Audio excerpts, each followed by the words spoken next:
I have a couple slides on January 19th, if you could put them up. There was obviously a lot of conversation about the second day of the Regents meeting on campus. And one of the things that I feel that I could have done better was to have, in advance of the meeting, communicated to campus to anticipate a lot of police officers on campus. And that there would be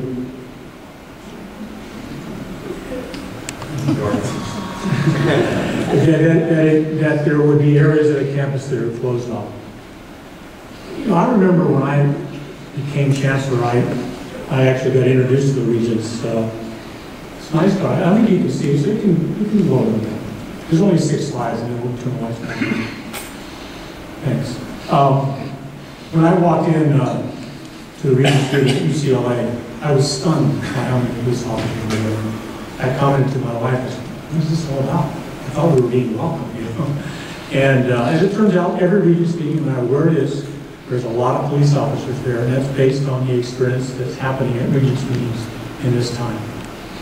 So I feel poorly not broadly disseminating a heads up that was going to happen. So I think I go back to my own shock of seeing it personally many years ago in 2008, and just extrapolating that in a group meeting last evening with students and came up for there as well.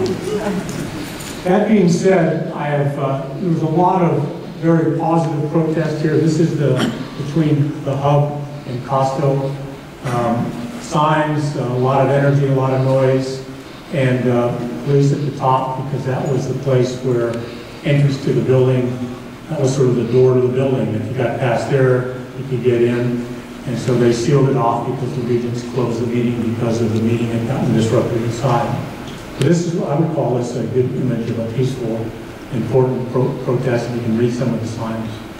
The next slide is on the back side of the hub. And again, you can see that's an entranceway to the building. It's where the Regents came and were to leave from the building. There's also a lot of food service workers in behind that loading dock area. So again, sort of when the meeting became closed, the doors were closed across that line. And this crowd reflects to me peaceful, focused, and appropriate freedom of speech, appropriate anger about what's happening with financial aid and student tuition and so forth. The next slide, again, shows an example of freedom of speech, where there are individuals who have a very strong negative, demonized police officers is based on their sign, and are expressing their views based on their hand signal.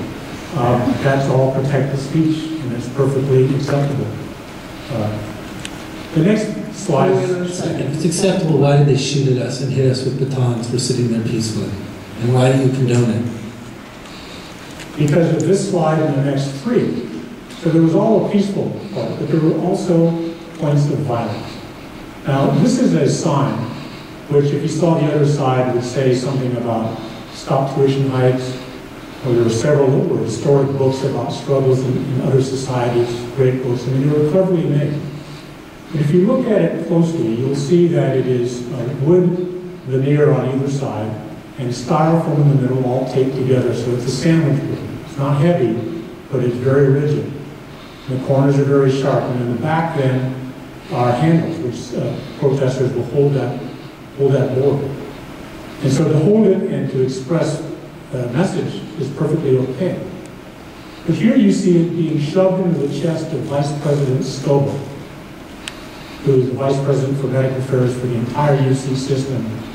He's a gentleman in his 60s. I would call that crossing the line.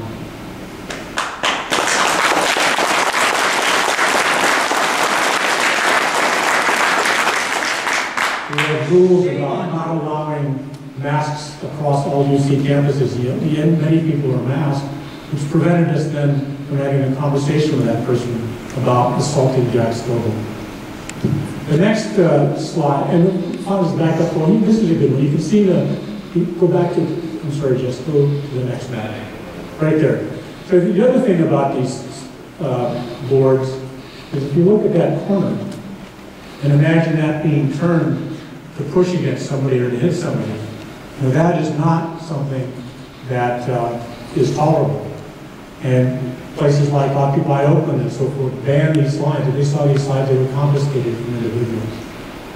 Now, here's another example where there were 3 senior officers of the university, the provost, Larry Pitts, the vice president, Jack Scoble, and another vice president, Marie Brigason, who were walking out of the meeting towards its end, and we decided to shuttle them in university pickup trucks to their cars, which were parked out in satellite parking. Those 3 pickup trucks, you can see 2 of them here, were surrounded by protesters, and for some 40 to 50 minutes, those individuals were held against their will, along with our employees who were driving them. 2 of those vehicles were jumped on, dented, rear mirrors ripped off, windows were tried to break, and tried to push them over.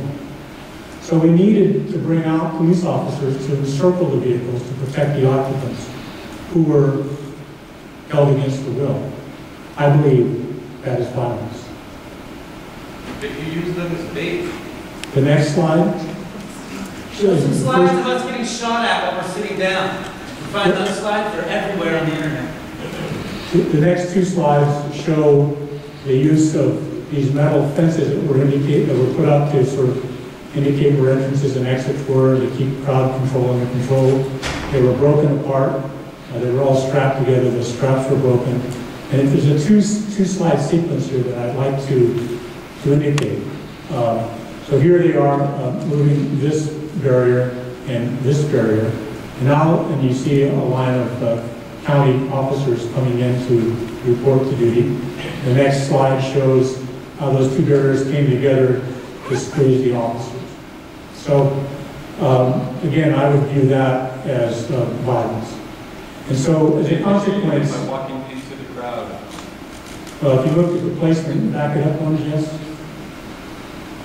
I think there's actually some movement of those metal benches. That may just be an optical illusion, but if you look at this one and then look at the next one, I think you'll see that it wasn't just static. So my point is that in a protest, there is 99% of it is nonviolent. And I was so proud of our students, so proud of our faculty and staff who engaged in a nonviolent way. But for those who say that there wasn't any violence, simply does not comport with the facts. We have the lights back on.